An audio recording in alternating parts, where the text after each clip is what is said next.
Attention. Welcome to the Different Spectrums podcast. We dive into the wild world of mental health discussions. Get ready for profound talks, a sprinkle of humor and sarcasm, and a touch of colorful language. Just a quick heads up, our show reflects our individual opinions, which may not align with the standpoint of the podcast, our featured guests, or any related corporate entities. Our mission?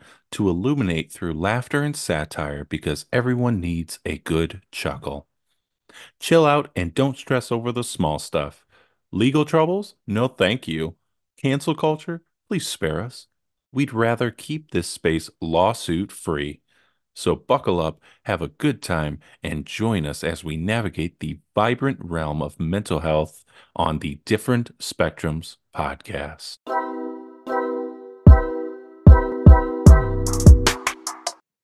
Today's episode is sponsored by BetterHelp. BetterHelp connects you with a licensed therapist who is trained to listen and give you helpful, unbiased advice.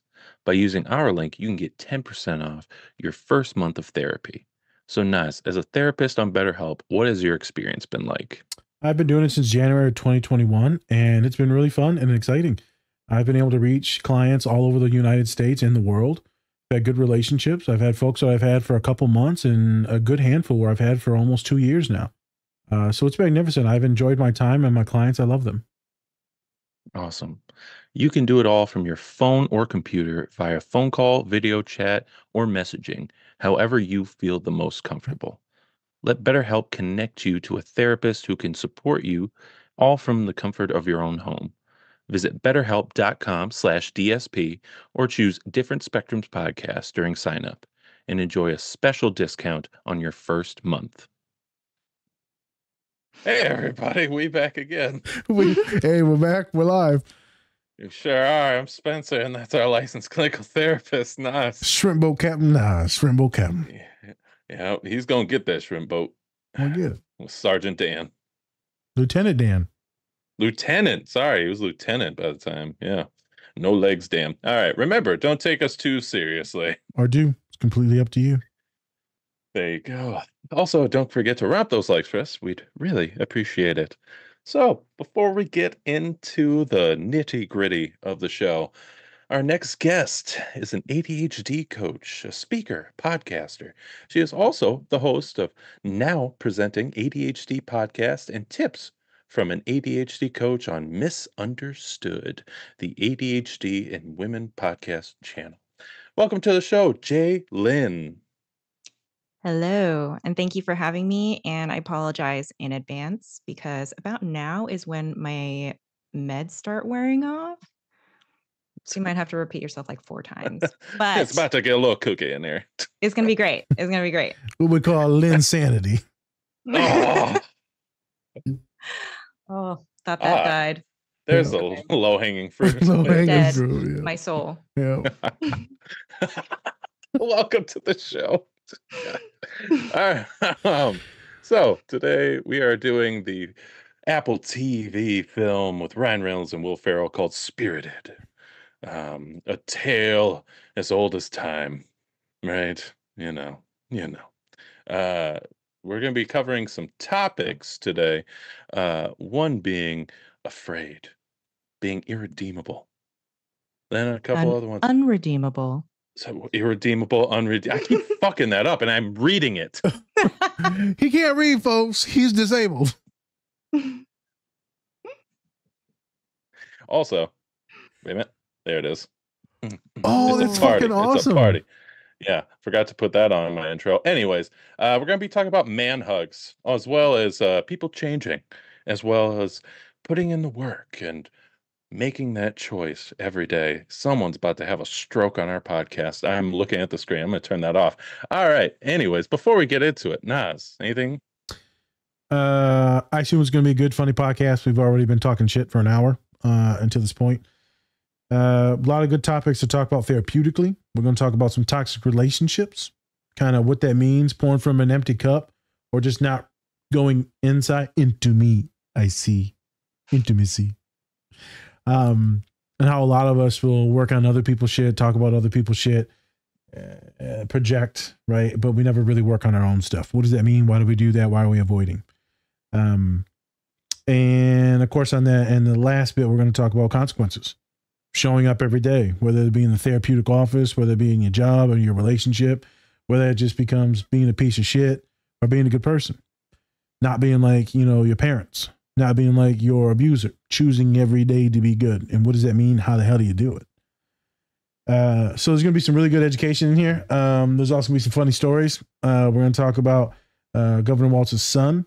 We're going to talk about me hugging someone and it going very wrong yet again, fellow followers. So, yeah, I got heavy chested. She was. So,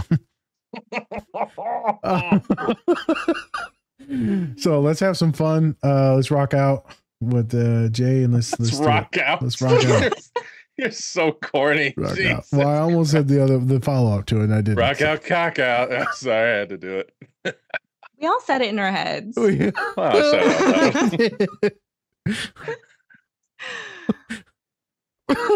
right, whoop whoop. Let's go. Whoop whoop. Whoop whoop. Hey, shawty. She's prepared.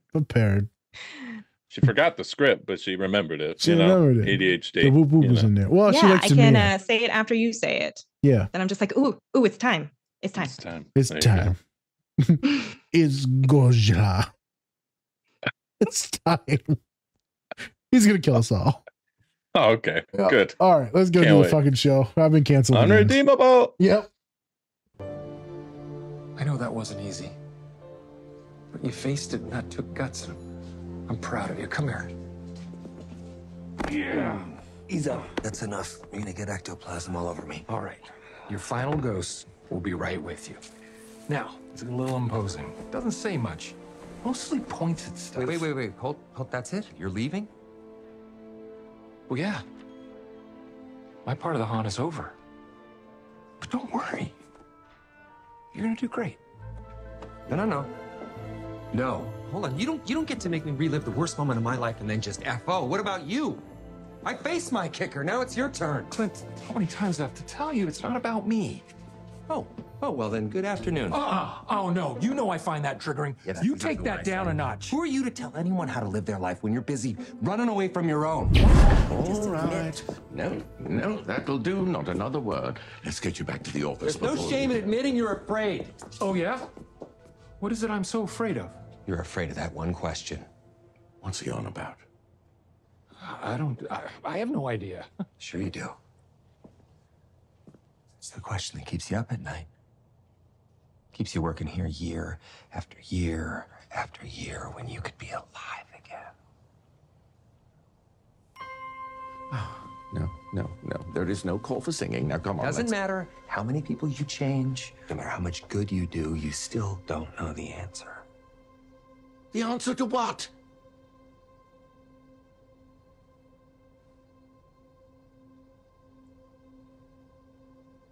Am I forever unredeemable? Why, that's preposterous. You were redeemed. I was there. But can I ever overcome all the wrongs I'm running from? That was all so long ago. You've more than made up for all that by now. Can my worst be left behind? And do I deserve to find there's a soul who could see any good in me? Or will I only ever be unredeemable? There's only one way to find out, boys. He takes his retirement right now. All right, that's enough. Back to bed.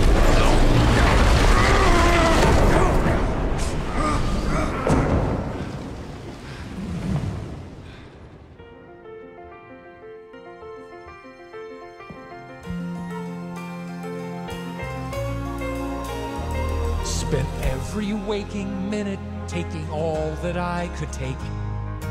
Never stopped to reckon with the ruin in my wake. With all the bridges that I burned, the wounds I didn't mend, all the worth I thought I earned, it turned worthless in the end. What's going on? What was it for? Well, is it possible I'm meant for something more? Am I forever unredeemable? Can I be a man who breaks from a lifetime of mistakes? Can my worst be left behind? And do I deserve to find a kind of love that I can lean on every day? Or will I learn I have to stay unredeemable? Listen well, Ebenezer. Unredeemable. You will be visited by 3 spirits. You're wasting your time, Jacob.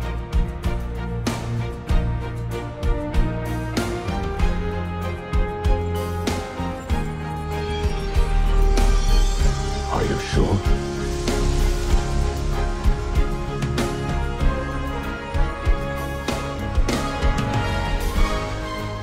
Come on, big guy.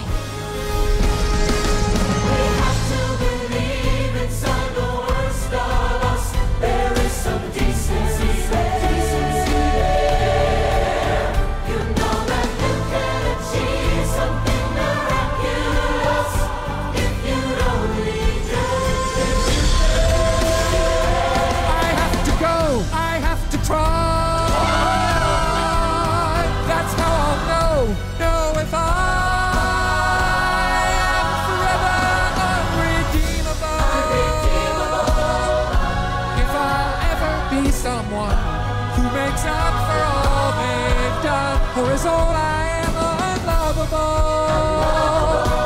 Am I someone can forgive? Can I take the leap and live? There's a lot I leave behind, but I gotta go and find if it's true that there is truly good in me, and maybe see that I won't always be unredeemable.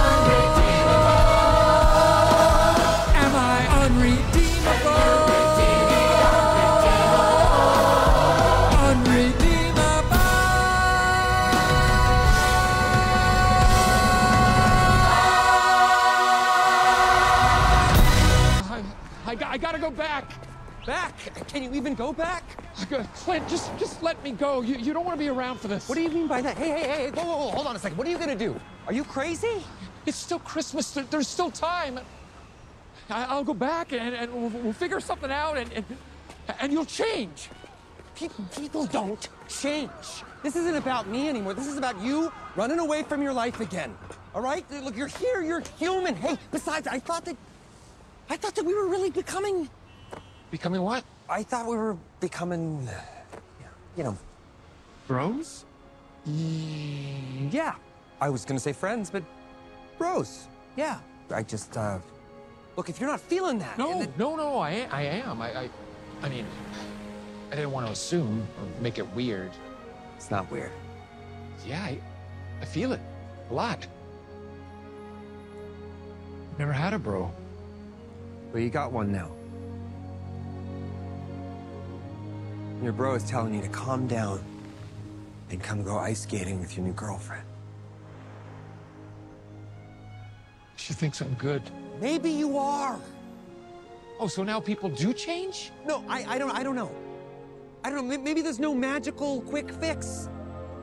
Maybe you gotta put in the work. You ever think about that? You gotta wake up each day, get out of bed, and decide. How about today, I don't wish anyone a good afternoon?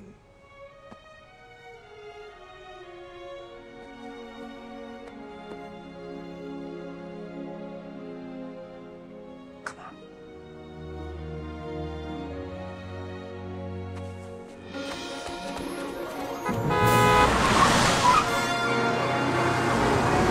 Hey! No!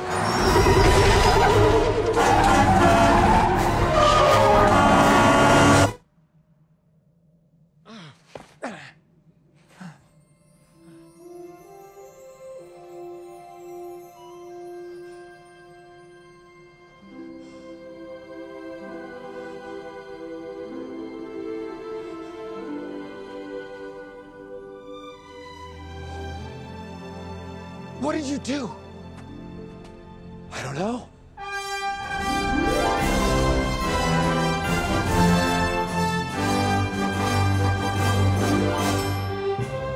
Yes, see? This is what I was talking about. Woo! No, wait, whoa, no. Wait, no, really, you got it all wrong. I was just... No. You just jumped in front of a bus to save someone you care about.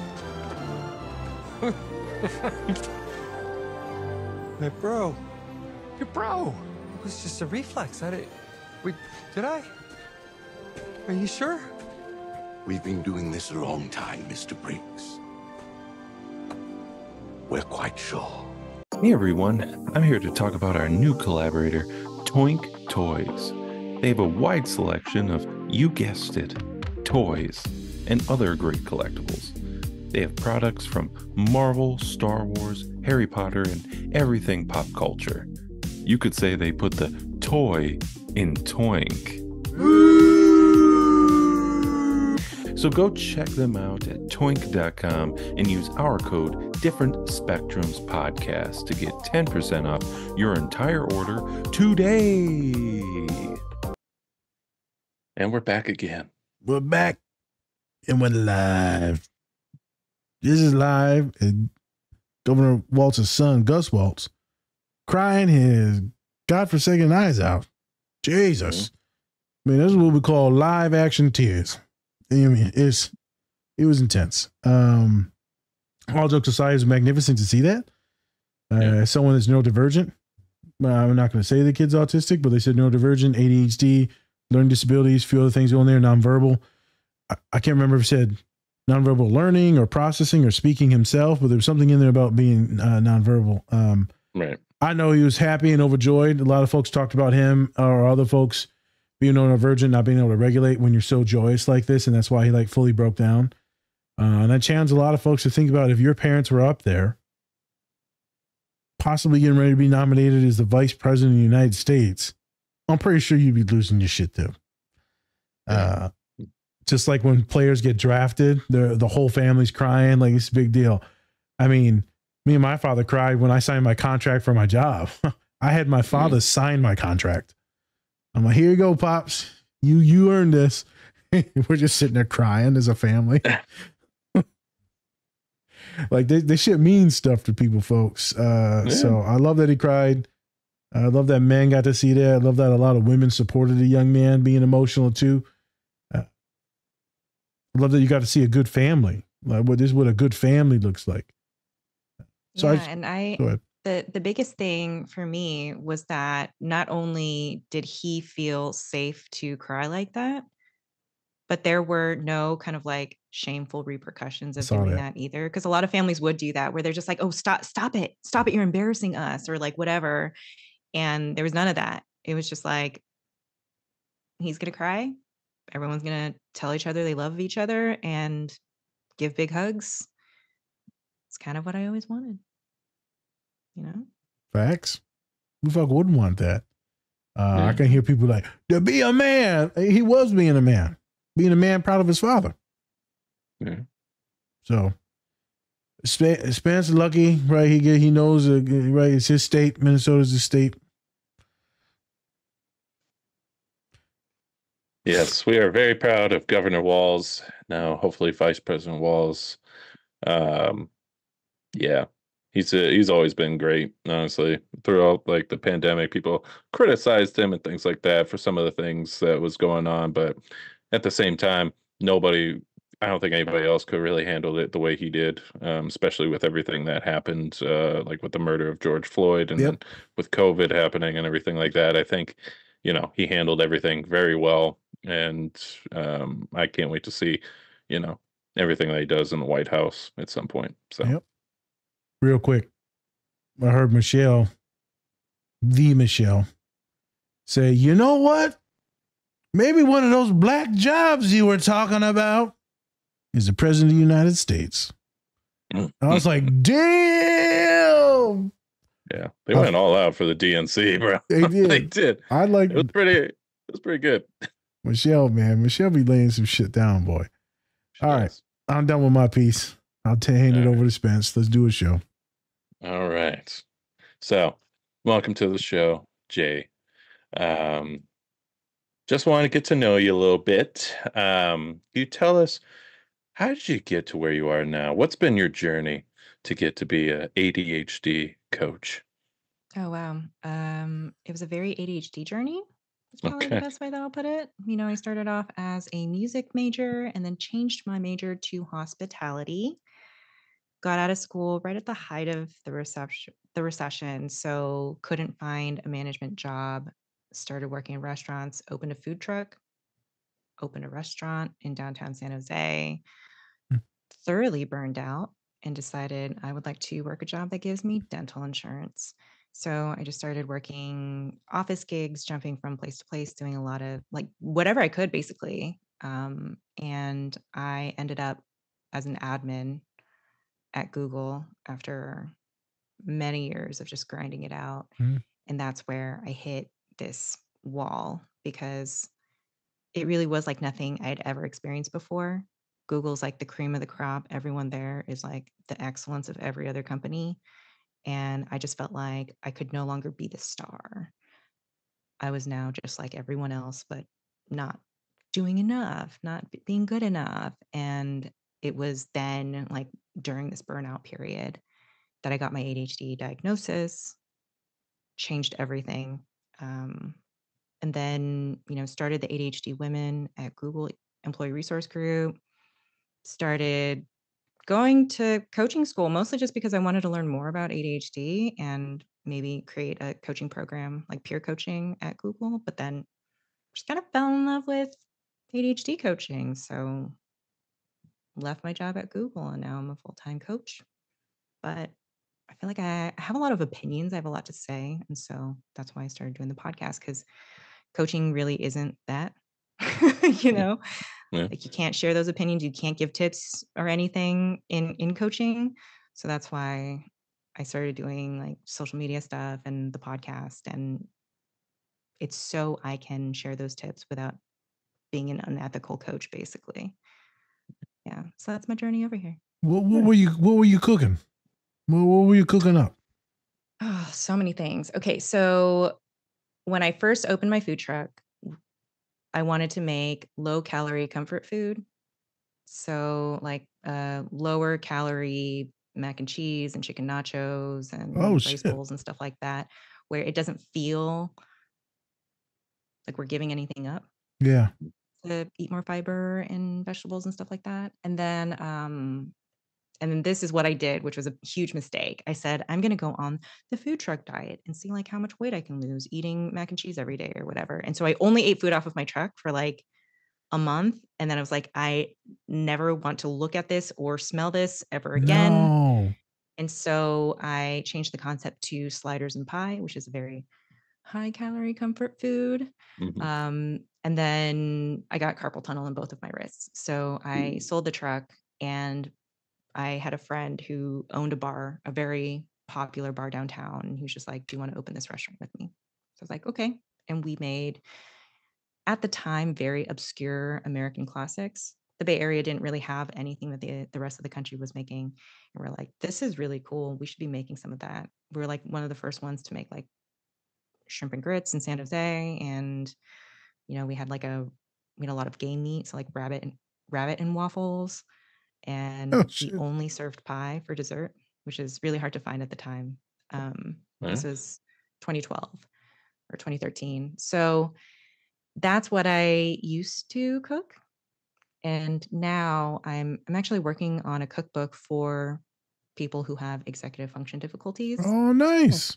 Because it's like simplify the steps, make it so that there aren't a million things going at the same time, really break down why we do any of these things, and even have a kind of like a chapter on how to like improve our skills to give people more confidence in the kitchen, I guess.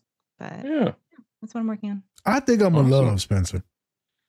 I love a with that woman cookbook. cooking. I know. No, You. No. Platonically. Man. So no, I'm being for real, man. She makes my soul feel good. And not in a weird way. Like your voice is comforting. I think the microphone's legit awesome too, but also it's the way you talk, the way you carry yourself. It's just very podcasting. Yeah, it's funny because I have a podcast microphone that like Understood gave me, and I feel too guilty to use it outside of what they pay me for. So I'm actually using this like $50 dynamic mic that I used to use on my own podcast. So I feel like everyone who's just starting out should get this microphone because it's like pretty legit for $50. But maybe it's also your voice too. Like she got this they call it the soul nerve. So it's only the people of color thing, the soul nerve, right? You know, black and brown folks get it. White folks, they, you know, y'all motherfuckers ain't regulating nothing. Wait, but I'm not black or brown. I'm yellow. Oh. Like this shirt over here. Go you kung pao. Well, it's been nice knowing everyone. Does this what HR does this go to? I don't know. Let's go to the Better Bureau Business, whatever it's called. BBB. Let's calm down. Calm down. No one's BBB. She reminds me of someone. I just can't think about who it is. Who she reminds me of. God. Like what actress does she remind me of? Oh no, not her. Voice doesn't match. Don't say Lucy Liu, because I've actually heard that like 6 times, and I look nothing like her. I think it's more the voice. It's the voice, right? It's the voice. Both of you have very like it's not sultry. It's something in there though, but it's like it's close to that where it's like it's just a calming voice. Yeah. Right. Well, it's really funny because a lot of people tell me in public they have a hard time understanding what I'm saying because my voice is like right there in that like middle tone. Yeah. Where it's like my voice is basically brown noise. Yeah. It's like not too high, not too low. It's just like right there in the middle, nice and soothing. Hope I got shit. All right, here we go. Hey, I'm mostly brown noise during the day. Oh, that's a brown tone. That's a brown tone. Brown noise.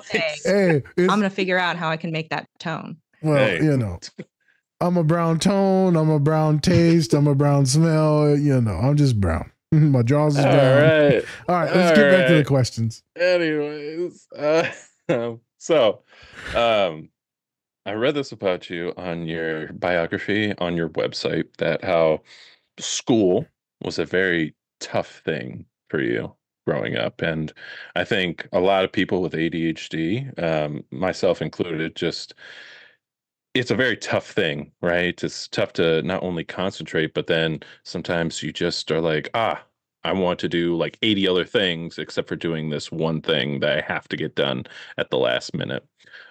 Could you talk to us a little bit about your experience in school and maybe how some of the things that you've learned through ADHD coaching, which maybe could help others in school right now? Yeah, I mean, the background is that I went to high school in a really high performing school district. So my high school continues to regularly be ranked in the top 100 in the country. Predominantly Asian. Basically almost everyone is a child of an engineer. Yep. Because it's in the Bay Area, on the border of like Cupertino. And the problem with that is there is the stereotype of Asian upbringing that is somewhat true. Yeah. There is a lot of pressure to do well academically. It reflects my worth, my parents' worth, you know, how good of parents they are, depending on how well their kids do in school. And but it was really hard because everyone did well in school. Like okay, so in 2003, which is when I graduated, that was the first year that the University of California changed their acceptance rules. Before, they would go based on GPA and SAT scores and all of that.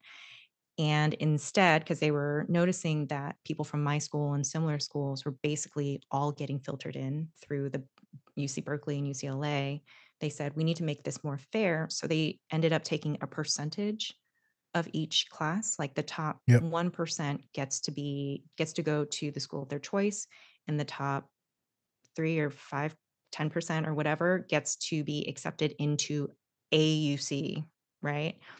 The problem with that is that I think there were at least 50 kids in my year, my graduating year, who had over a 4.0 GPA. Jeez.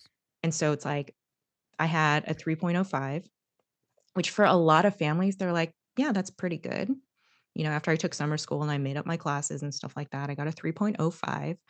And that is like, was really shameful where I grew up that I would have a GPA that low. So there are so many ways that that affects motivation for someone with ADHD. Because it's like, well, who cares? I'm never going to get to the top anyway. Why even try? Right? Or I'm just not very smart. Everyone else is better than me. Or this demand, like you have to do well in school, otherwise you will not be good enough. You have to, you have to, you have to. That kind of like demand avoidance was really, it worked for me, I should say, not in the good way.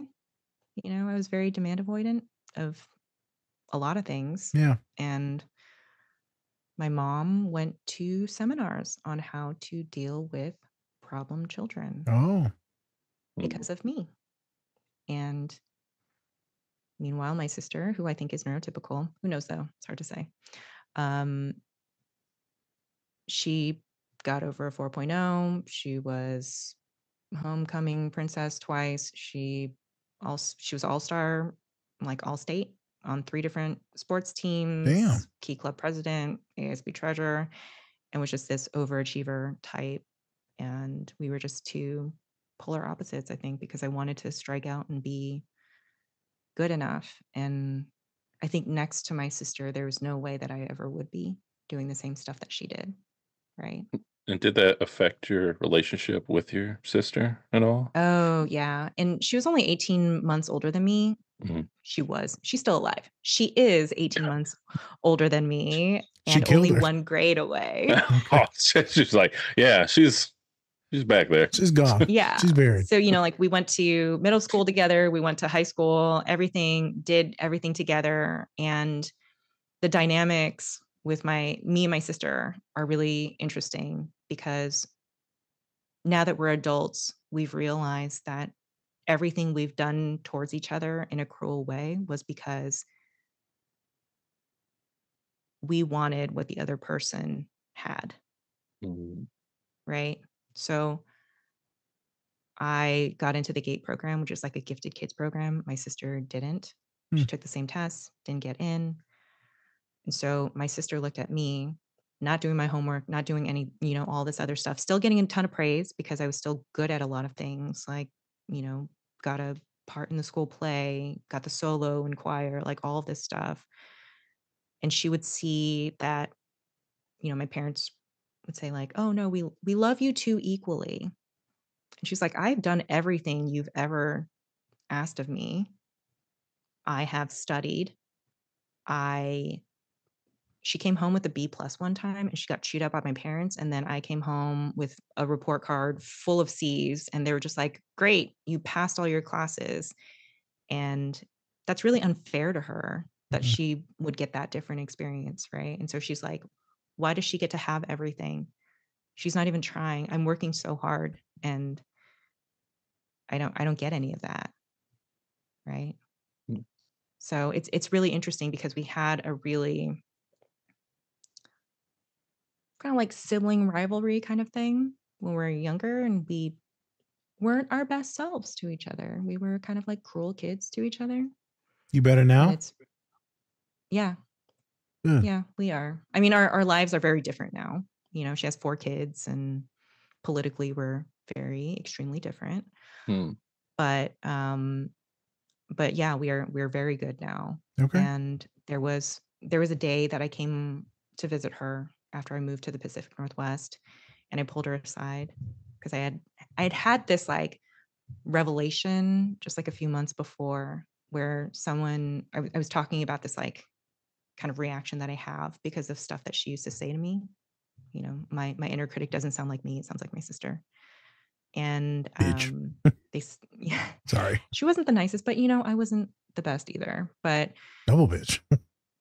yeah, Sorry. two bitches, two bitches. But yeah, someone had said, you know, it wasn't fair that she had treated you like that. Fair. And I said, yeah, that's true. But also, it wasn't fair to her in that situation either. And so I pulled her aside and I told her, you know, because I had said that to my mom, and she's like, I think it would be good for you to tell her that you feel that way, that you don't hold that resentment toward her anymore. And so I did. I said, you know, I want you to know that I know that you feel bad, that you bullied me so much when we were kids, and you called me lazy and selfish and all these really awful things that I have clung on to for a really long time. I know that you feel bad about that, because she admitted that she feels terrible because she caused all this anxiety and depression that I had. And I said, I don't want you to feel bad about that anymore. You were a kid. Kids are cruel. And it's not like you made a choice that you wanted to screw me up in the future. You were just a kid. And she started crying. I started crying. She was like 9 months pregnant at that point. She actually gave birth the next day. But so she's like, tears, right? You know, like all hormonal. But that was a really good moment for us, because it was kind of closing the book on this resentment that we felt towards each other, that we had to feel because of just we were dumb kids who didn't treat each other very well and didn't understand that like we were doing all these things as a way to lash out for feeling like it's not fair that the other person has something that we don't. Right? Yeah. So I know that got heavy real quick. I'm so sorry about No, that. no. No, yeah, it's good stuff. Wait a minute. Good stuff. So this reminds me of that clip we just did of Creed that came out last week. Yeah. Right. Creed goes, I'm sorry for what happened when I didn't show up when we were kids. And he's like, we were kids, man. The other guy, what was his boy's name? Do you remember, Spence? Jonathan Majors. Jonathan. Yeah. I forgot his actual name in the film. But he goes, we was kids, man. Right? We didn't know what we were doing. You can't blame yourself for what you did as a kid. And that was a very healing moment between the two men as the last scene in the movie. And so you and your sister had that, which is magnificent. So I guess for all the people listening, did you ever get therapy? I would assume you got in therapy because this sounds all traumatic. When you were younger, growing up, college, when you spent your whole life in it? You know, I didn't actually get therapy. Born in it. Yeah, I didn't actually get therapy until just a few years ago. Okay. I'd say like maybe when I was like 33. Okay.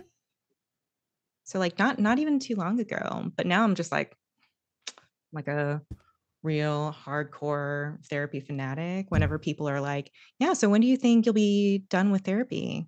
I'm just like, don't even say things like that. Why would you say that to me? Why would you say that? Don't. Because I consider therapy to be something that is really beneficial to me and will continue to be for the rest of my life. Mm-hmm. Even just like on a maintenance level, you know, huge fan. My clients are like that too. I got a pair that is never leaving me no matter what. And it just is what it is. And so I'm going to get licensed in their states now that I'm partnered with this other company called Headway. And they're not going anywhere. They're like, Nas, I need someone to talk to once a week. And maybe when I get done with this heart patch, we'll move it to every other week, which they're like, well, I'm not switching to anyone else. I'm like, okay. So yeah, it's maintenance for some folks. It's a good place to process, especially if both of my clients are autistic and they need to make sure that they're seeing it right and that I'm seeing it right. And then we process it, we validate it, we treatment plan it, we make sure that they're eating. There's a bunch of different things that go on in a neurodivergent therapeutic space. A lot of different things. It's not just like anxiety or depression. A lot of shit. Yeah, I just wanted to ask you. So you did the therapy and before you had that moment with your sister, or this was after? Oh, way before. This moment with my sister was pretty recent. So Recent. I think it Okay. only happened, it was like 3 years ago was when this happened. Okay. And like I'm 38. My sister, is turning 40. So we lived a good chunk of our lives feeling this resentment Yep. and guilt and all this stuff. Yeah. I assume this was talked about in therapy, this dynamic and relationship, sister stuff, family stuff. I assume this was all Oh, processed. of course. Yep. Of course, you can't not talk about this in therapy. I'm just trying to let the other folks know this is. Now I know why she's so educated on all this stuff. She got the degree and the certifications, is there therapy. She's got that touch, right? She knows what to say, how to say it. Right? She is good. I was like, where'd you get this teaching from? Who told you our secrets? Well, it's not even like anyone's teaching me anything, right? It's just like the beauty of having a space to be completely free to examine things. Yeah. Right. And there are some weeks where I go to my therapist and all I'm doing is updating her on all these wins that I've had that are significant to me. Yeah. And it's still valuable because it's like, what space would I have to do this if not here? Because a lot of my friends are also in the industry. And sometimes when I say like, hey, I got this really big win, I landed this super huge account, like I got tapped to do the show, they will feel inadequate. Right. Yeah. And I will have to worry about them feeling that way, even if they don't say anything. And so then I never really get to have that moment. And even the whole like, well, I wonder if I'm just like, I'm talking too much and I'm going in circles or I'm like verbally processing, I'm wasting their time. With therapy, I don't have to feel any of those qualms about it. I can just go in. It's just like, I'm paying them, like having a therapist listen to me verbally process and not have to deal with any heavy shit and get paid for the hour actually doesn't sound like it's too bad. No. Hey, that's my favorite clients. Girl, let's talk. Where the tea at, girl? Let's talk some shit. Let me get my snacks. I got you a link you can go to after the show. Yeah. That's my link. Great. I love it. Because what you're saying right now is going to help some souls that are listening. So that's why I was having you speak on that and sit on that for a quick second. Spence, I'm going to kick it over to you for more questions. Yeah. So we kind of talked about it a little bit, but I would love to know, do you have any mentors or people that have really influenced you in your life to maybe get you to be an ADHD coach or just in general? Yeah, I talk about her a lot. I have a friend now. She's my friend now. But Margot Jaffe is an ADHD advocate. She does a lot of consulting, also based out of the Seattle area. And when I was working at Yahoo before I got to Google, I had joined the neurodiversity ERG that they have there, the first neurodiversity ERG in the world, I want to say. Okay. For a major company. And I joined because they said, if you have anxiety, you can come here. And I was just like, wow, is like everyone in this company going to join them? But I did have serious anxiety at that point. I had really bad panic disorder, generalized anxiety, very bad. And it was there that I was exposed to all these stories about people's ADHD diagnoses, their experiences, autism, like everything.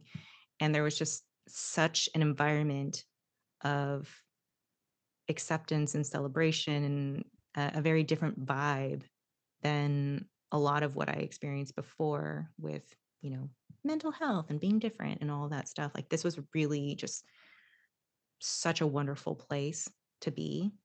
And I really credit being in that group before I went to Google and before I got my diagnosis to making that transition so much easier. When I got my diagnosis, I was just like, this is great. I think a lot of really good things are about to happen. And not a lot of people get the privilege of seeing that before. So Margot Jaffe created the neurodiversity ERG at Yahoo. And we went to a women's conference, and I barely knew her at this point. But we had gone to a women's conference, and I told her, yeah, I asked my therapist about ADHD. She says, there's no way you can have ADHD. You're an admin. And then, kind of like wrote it off. And I remember Margot had looked me right in the face and said, I think you should get a second opinion. And I still remember that. So I never really like closed it off, the possibility that this was something that could be there. But that was my interaction with her. And now we get to be friends. And it's really wonderful to like meet your heroes and realize that they're wonderful people who want to spend time with you. Oh my gosh, feels great. So Margot Jaffe, huge role model and now friend. Wonderful. I think she started Kaleidoscope Society, which I think was the first community for ADHD women and girls. Okay. I think she just shut that down, but I think it was created in 2017, like way before this like boom of I feel like I heard of it. Girls and women. Yeah. So she's definitely one of my biggest role models. But honestly, I don't have that many ADHD coaching role models. Yeah. What about just in general? A bunch of peers. Yeah. What about in general in life? In life. We got any people you're like, Jesus? Yeah, I had a boss once. She's a director, an engineering director, and she really changed how I looked at who a badass woman could be. Yeah. Like she was so caring and so nurturing, but like didn't take any shit from anybody and was very clear about what her expectations were. But she didn't bully people. She didn't belittle them. She encouraged everyone. She really lifted people up, but also made her standards really clear so that people could meet them. And she really changed how I thought being a girl boss or whatever was going to be like. Because I think a lot of the way it's depicted is just like people who are kind of just bitchy. And she wasn't any of that. She was just really kind, really caring. And I remember she had left to go to another company. And I had told her, like, I don't want to make this about me, but I'm panicking a little bit because you have always been my advocate. And I don't know what's going to happen to me once you leave. And she had like put her hand on my hand and said very firmly, you don't need me. You could be your own advocate. And I was like, oh shit. And I think that interaction, that moment really shaped a lot of who I am now, because now I do see myself that way. Like I am my own advocate. If someone is mistreating me or, the head of the conference committee who sends me a really belittling and shitty email because I stood up for diversity in the conference. Like when that kind of stuff happens, I don't let it slide. I am my own advocate, right? Was she flexing those muscles? Flex them. Right. It's Olympic medal muscles. It's just striations in the muscles. Let me get off of the creepiness. Thank you. I'm sorry. Was she a woman of color too, or was she a white woman? Yeah, she's Indian. Oh, I knew she had to have been a woman of color, boy, because she sounded. A little spice. She had that. Come here, baby. She had one of them, come here, baby. Vibes. Okay, not like that. And actually, she wasn't even that touchy feely, which made it super significant. Well, no, this is like a old school black grandma, Mexican grandma. Come here, and they put your head right here, and they just kind of like pat you. It's gonna be okay. It's all right, baby. You okay, grandma? It's a growing boy. Oh my God, Spencer! Did I tell you about this? I went to this play. I'm sorry. Pivot. It was my boy's last day at work, and we went to the where they sell vegetables and shit. What a farmer's market. And vegetables and shit. And so they got this African spot there, and we went there, and they forgot my boy's egg rolls, right? And then so Hey, man, give us egg rolls. I'm talking shit. And then right, the white girl, only white girl that works there, she forgets my egg rolls. And I started laughing and joking. No, don't worry about the egg rolls. And then because they got the awesome African rice and the chicken and all that shit was awesome, bro. And Where's this going? and then watch. And then so I said, girl, you can't forget my egg rolls. Now I'm a big boy. And that old black woman, she go, he's a growing boy, girl. He's a growing boy. He's got to have his food. I was like, Grandma, I love you. I want a hug. Are you back? Bro, I swear to God, man, ain't nothing like a grandma colors love, bro. That's a grown boy. All my body issues right out the door. I'm just sitting there eating, happy as shit, like nom delicious. Wait, can I go on a tangent? Go ahead. Yeah, and do a rant about farmers markets? Okay, yeah, sure, why not? Okay, so I'm from the Bay Area. I love a farmer's market. There are farmers markets here, and there's no produce.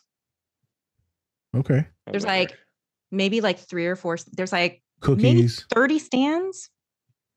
4 of them might have some produce, but they'll have like 4 things. It'll be like a basket of garlic and, onions, and it'd be like, this is it. But here are all of our like jars of jam and all that stuff. I'm just like, where's all the produce? This is supposed to be a farmer's market, not a jam market. Or like a bakery market. It's like everyone who's making like cottage foods basically does the farmer's market, but there's no farm. There's no farm probably around there. Yeah, there's no, yeah. And why would you drive all the way to the Bay Area? Well, I mean, in the Bay Area, there's a ton of farms. Are there? Right? Is there? It's true. Actually, most of the produce that is grown for the United States is grown in California. Oh. And it's usually like 2.5 hours away from both the Bay Area and LA. Yeah. It's like right there in the middle in Central Still, California. that's a far place to get, man. Like these farmers markets usually like local farmers.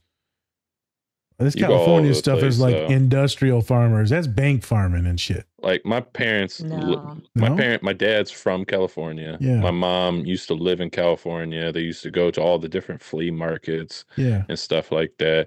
You go like, if you go to like one flea market, you go to like all flea markets like around the areas. So, it probably depends on like, hey, we're probably not getting a lot of traffic over here. Might as well just go to the LA one instead because there's probably a ton more traffic over here. They do it all. They do it all. Yeah. They do both. They do both. They're like in a market almost every day of the week. Okay. And in California, farmers markets are like a hobby. They're an activity. I believe it. Yeah. People do that on the weekends as like their weekend that's their thing to do. I mean, I walk around Walmart. Shit, I'll be stunting in Walmart. What up, motherfucker? It's Costco for me. Costco. Oh, but I also live. You got money, huh? Oh, okay. You got money, girl. Money, girl. I got Costco too. Costco money. I got Sam's Club. Oh, that's too bad. Sorry, I'm not bougie. Costco. I live 1 town away from Kirkland. Oh, okay. The Kirkland. Oh, like the name one and dropping. only Kirkland. I see. Costco's you Asians racist as hell. I'm gonna tell you right now. Jesus Christ. That always takes a turn. Oh shit, I was passed out. Hey, let's go off this cliff. All right, cool. Okay, my rant about the farmers markets are done, but I think farmers markets should have produce. They should. Hey, all right. Jaye Lin, fuck farmers markets. All right. Anyways, move on. The quick thing I was going to say real quick, would you jump in front of a bus for your mentor that they had their come here baby moment? Where she touched your hand like, you got to go. Everything you've ever needed is inside of you. She's thinking about it, so I'm going to say no. I'm going to go with no. There you go. Yep. I'm a coward. Coward. I'll admit it. Self-preservation. I have to be real to myself. I'm a coward. I am scared of death. I would not do that. There you go. Fair enough. Hey, that's a real answer right there. Yeah, I would save him. I'm Superman. It is. I'm going to go ahead and do this for the rest of the show because, I muted her. Yep. Yep. That's what we do on this podcast. Yeah, we silence women. Women, especially those who are in minorities. So, hey. Yeah, we mute all marginalized identities. Hey, you want to talk on this show? Too bad. Yeah. Save it for the men. I was like, I think I have to unmute myself. I don't think you can. No, you did. Yeah. Yep. But it's, I don't know. I feel like we are like, society pressures us to say like, no, I would be selfless. I would do the right thing. And I'm just like, no, I don't think I would. I'm too scared of death. I'm a coward. I freeze. I don't think that's something I would do. You're good. I got you. Yeah. I ain't Going to saying hell. All right. Anyways, any last stuff before we get into some scenes? Of course. So, you know this podcast. We look at movies and shows and, help people who have a hard time just coping or even, realizing certain things, right? And so I want to ask you, do you have any favorite films or TV shows that kind of help you cope with certain emotions that you're going through at that time? We need to start asking that I think from it now depends on. how you define cope. Yeah. You can't ask us a question, motherfucker. We asked you a question. Yeah. You can't ask a question on top of a question. That's racism. I can't. That's what coaches do. Okay. There are a series of movies that I have on the back burner for when I need to cry. And I do this like when I'm like, holding it in. I've been like bearing it down because maybe it's not safe for me to express my emotions in that environment or whatever. I will put on, depending on the situation, Encanto. This movie, Spirited, actually does the trick for me a lot. I cry a lot when it has to do with family stuff or, loss. Heart and Souls with Robert Downey Jr. is a really good one for that. And I just like put on the movie and I cry my little eyes out and it makes me feel a lot better. I don't know if it would be coping though, because there are some shows that I kind of compare to therapy, like they're real therapeutic, I should say. And when I watch them, I grow from watching them. What are some good examples? Russian Doll. Okay. That one's a good Netflix. one. Survival of the Thickest. There's even it's funny that I would say this because it feels so out of place, but Grand Crew, which is like a TV show that was on. Oh, that was a good one. We did a review on that one. Yeah, that is very therapeutic. It was all the black folk with the wine and all that. We did I forgot what we talked about in it, but we did it. Yeah. Okay. Yeah. That's a really good one too. I mean, there are just some shows and stuff that I watch just to remind myself who I want to be, what direction I want to take, what values I want to live. I like to watch Hannibal. I want to be just like him. And then there's other stuff I watch just because everyone's really good looking, Those are therapeutic in a different way. Well, wait a minute now. Let's get into the hot tea here. You know what I'm saying? What turns you on, girl? What gives you Randy? Are you Randy, baby? I feel like the politically correct answer that everyone is expecting and that doesn't shock anyone is just like Bridgerton. Bridgerton, really? A lot of people love it. They say there's a lot of sex in it. But Queen Charlotte, I didn't know I would that. say Queen Charlotte's the good one. She we good did looking. The pod on that one, didn't we do a pod on pod on Queen Charlotte? Yes. No, not Bridgerton. Queen Charlotte. Yeah, that one fucked me up with the whole dementia thing and all that. I was sobbing during that podcast. Yeah, that was a tough one. That was tough. One. Well, it's a really good show if you want to cry and get a little frisky. So maybe both at the same time. Real good. Hey, I was just talking to a client the other day. I said, you ever get those moments when like you're real vulnerable with your partner and then y'all, have sexual intimacy? Like all the time. It's because you're so connected, you're vulnerable, and then you give each other a hug and you're like, wait a minute. And then it's really good. And then it really then you paw him like a bear. Just Yep. I'm gonna wipe them tears away. That's the next step, huh? Yep. They say I have intimacy issues. I don't think so. Oh, I don't no. think so. No. I'm going I to don't paw think them so. like a bear. Don't That's look me in the right. eye, motherfucker. I'm ready. Don't look right at me, you know.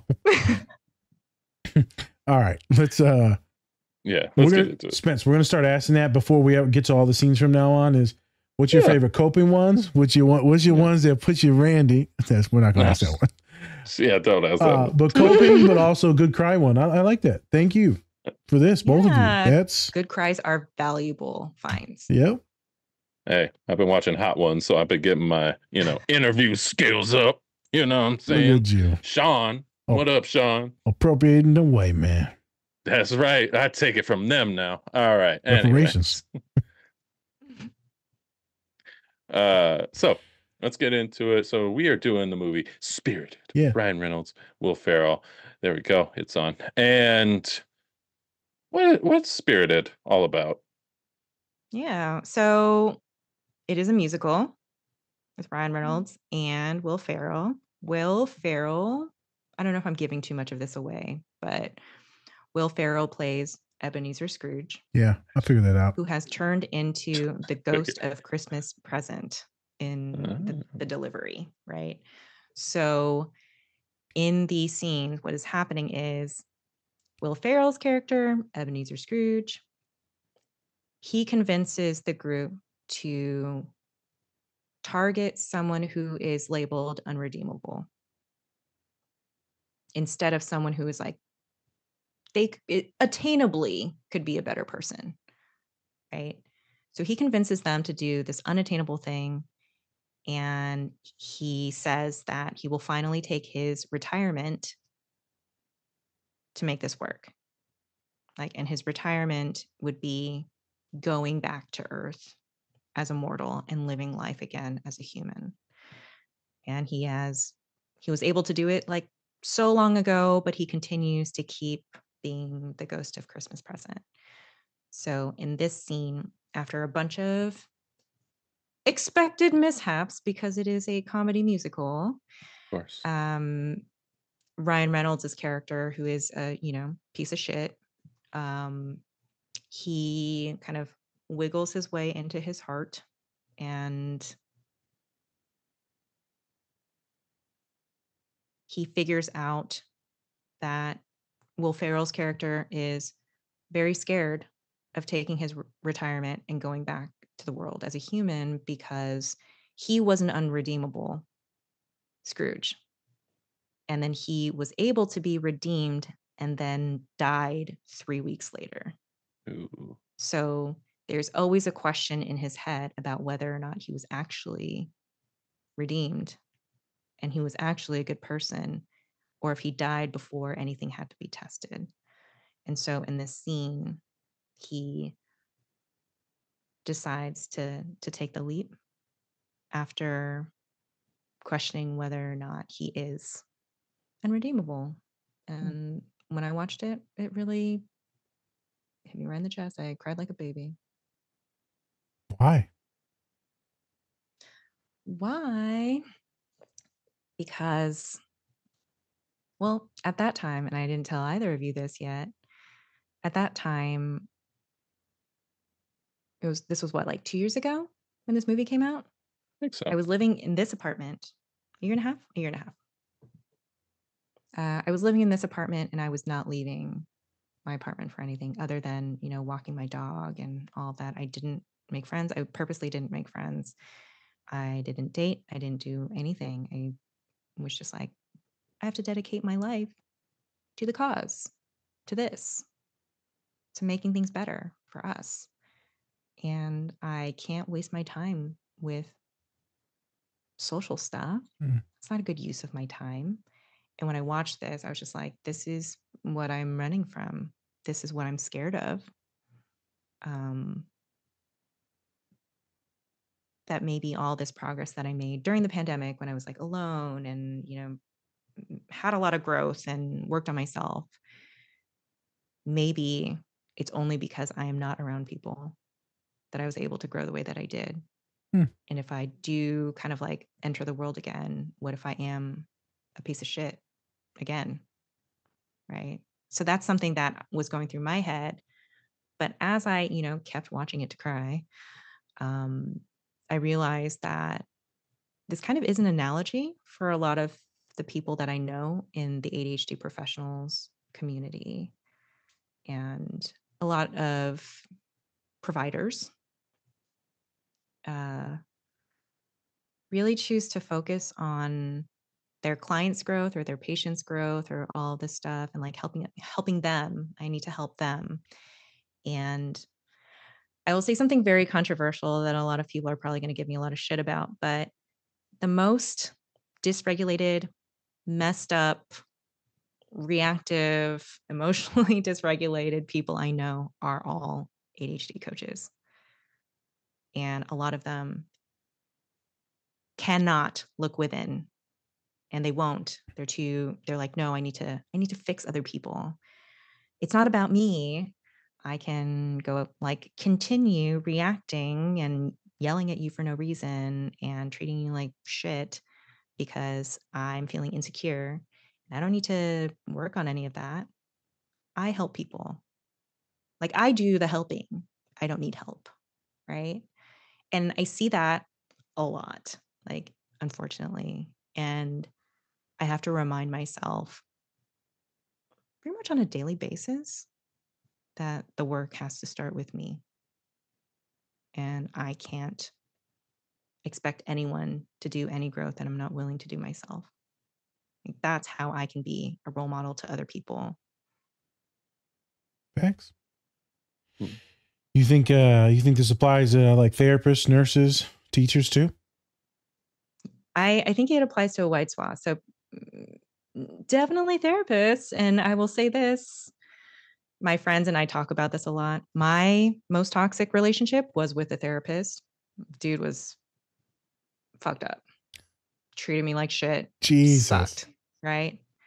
And then I said that to my friend because she was just like, oh yeah, I'm getting a divorce. My ex-husband was really manipulative, and he was a therapist, so he knew how to manipulate the situation.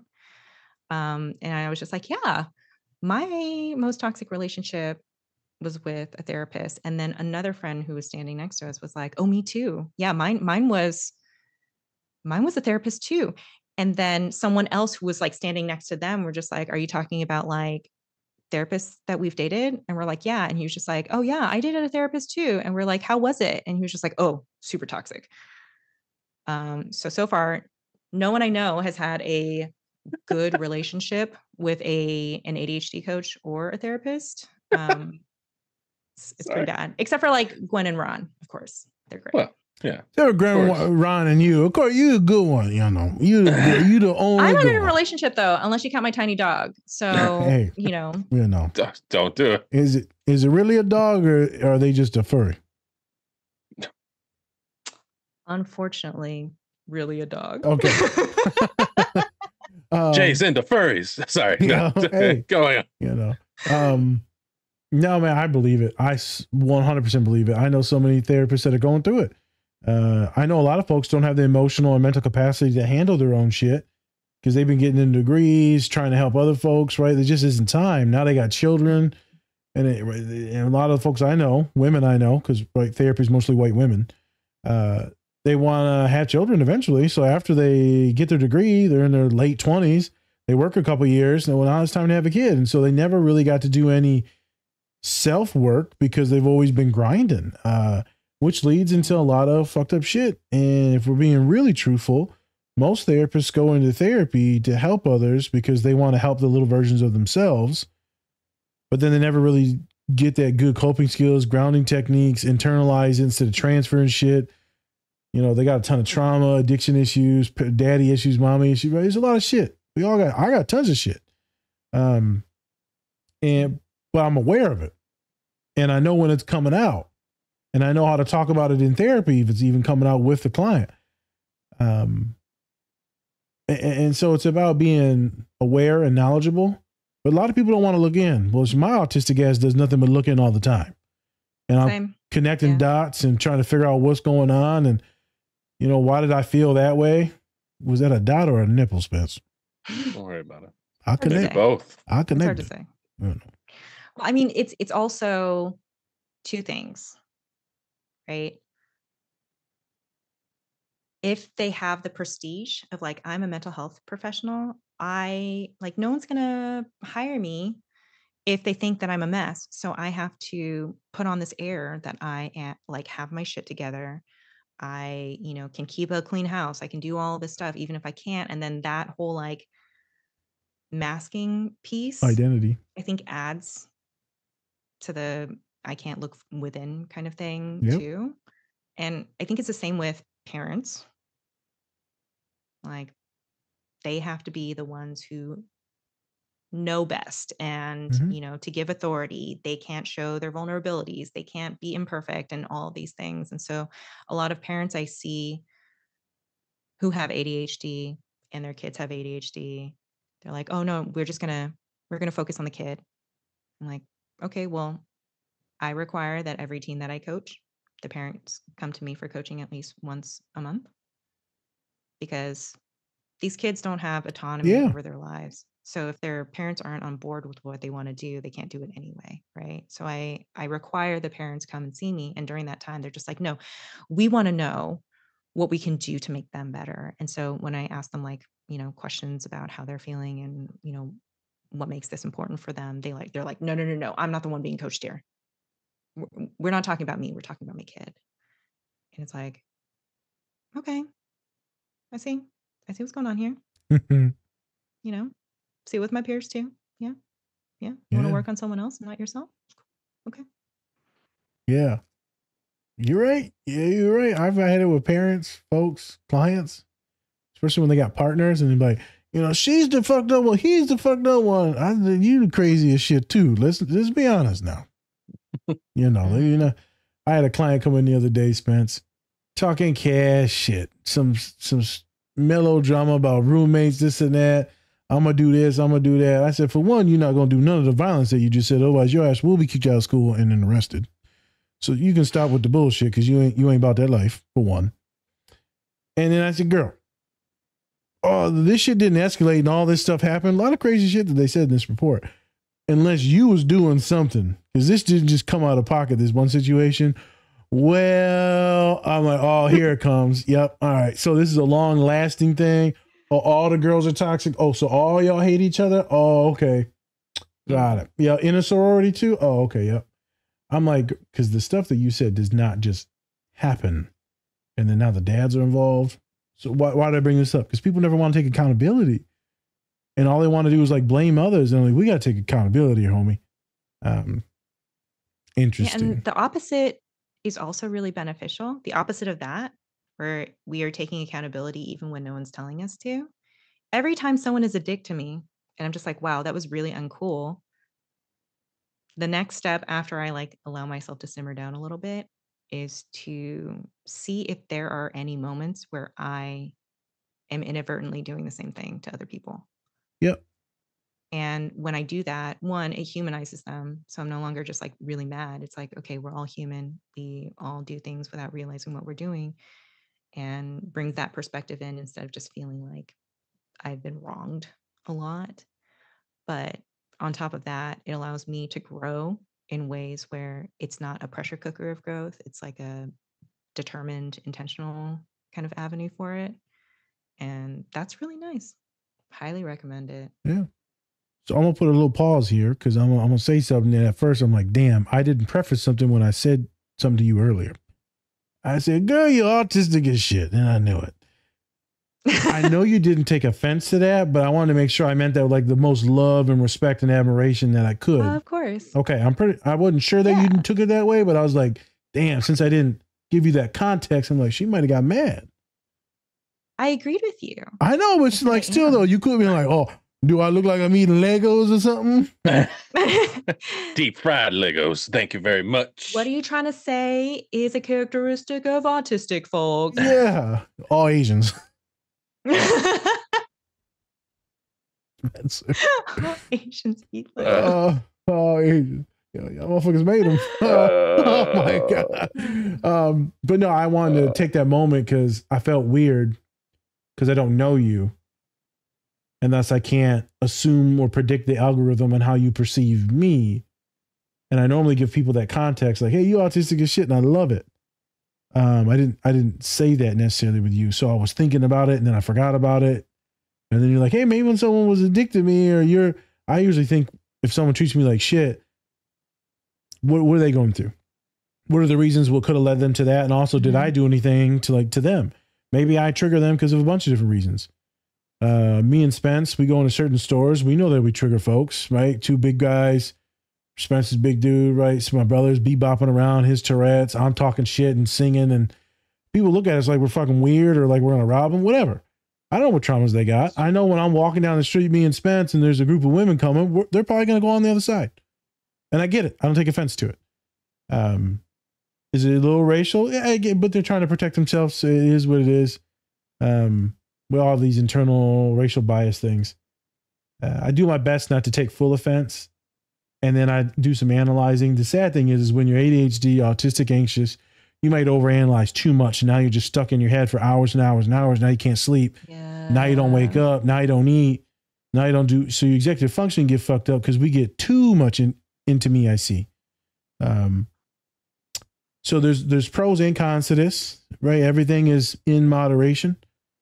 But currently we're talking about the folks that don't do it at all because they're running away.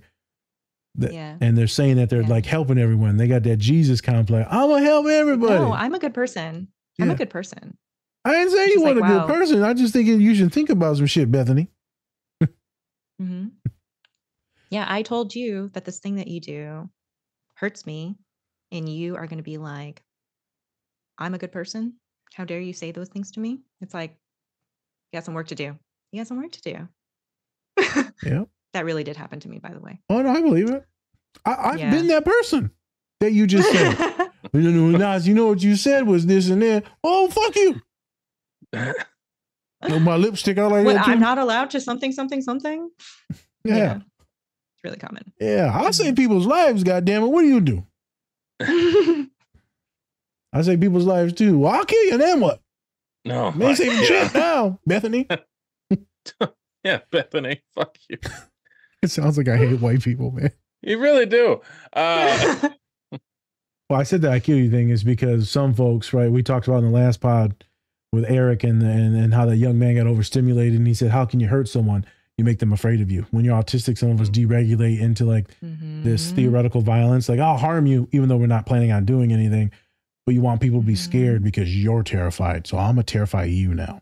Yeah. So I said that sarcastically, but there's always a reason why I say these things, and everyone that listens knows that. Yeah. But I'm glad you brought this up about the therapist, about coaches. Real quick, ADHD coach. I don't know a lot about the world. What's the gender breakdown? Is it 50-50, 60-40? Oh, it's mostly women. It's mostly women.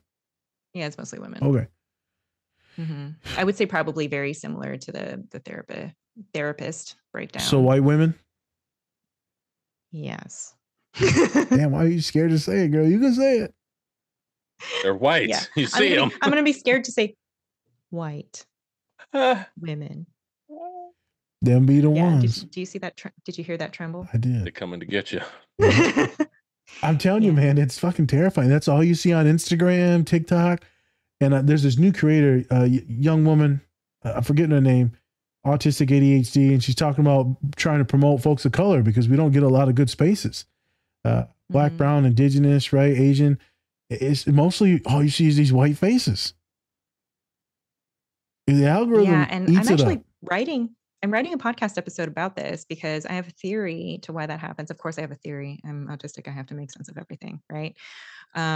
So my Why did we go Ray Charles with this? Why did we both go blind? We're doing the mess around. No, sorry. Go ahead. So there are a lot of things where I'm just like, yeah, I watched this really great thing, and someone said like, oh, that's the thing with like all Black people in it or like an all Asian cast. I'm like, oh yeah, but like, it's a really great story. And they're just like, oh yeah, I just, I didn't really relate to that. And that's something that I've noticed. And it makes a lot of sense, if the world has been shaped so that someone is used to always seeing themselves portrayed, that might be something that they come to expect. And like, this is this is content for me. But for a lot of us, there wasn't a lot of representation. And so we were kind of forced to watch stuff that didn't reflect what my home life was like, what it was like growing up with my parents.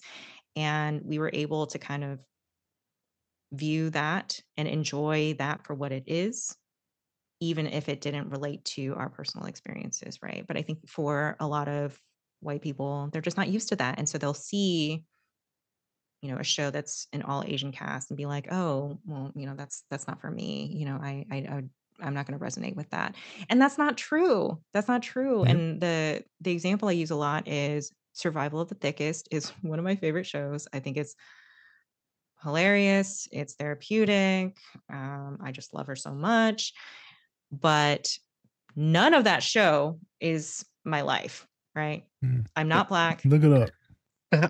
Oh, so they thick? They thick like fat thick like me thick, or they like they got their big old. Yeah, it's Michelle Buteau's show on Netflix. Oh, okay. Yeah, I know her. Yeah, but it's just like her life is not anything like my life. Okay. I'm not Black. What? I'm a size 6. Always has been. I've never been higher than a size 8. Yep. I'm not a stylist. I don't work in fashion. I didn't get cheated on by my fiance. Like none of these things happen to me, right? Don't relate to any of those like life scenarios. Mm-hmm. And yet watching that show, I was just like, this really resonates with me. The themes, what's going on, how she has to question everything about her identity and figure out what she actually wants to do. Like that really did hit me.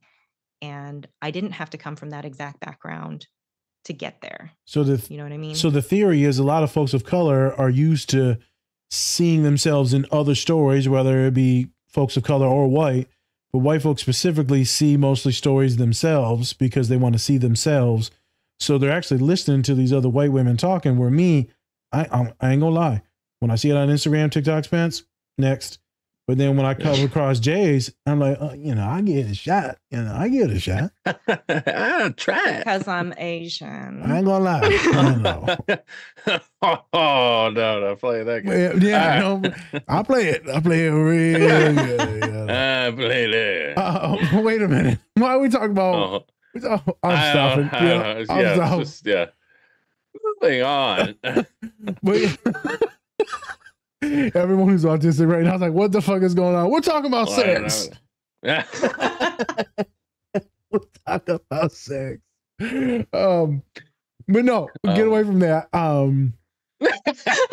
We're talking about like, I'll give it a shot because like, I'm like, okay, this is content for some reason I feel like I trust. I think also part of me just gets mad. I get angry to see the same white faces over and over and over and over, and then watching their follower count go up and them just being goofy in their reels, TikToks, and being stupid and making fun of mental health.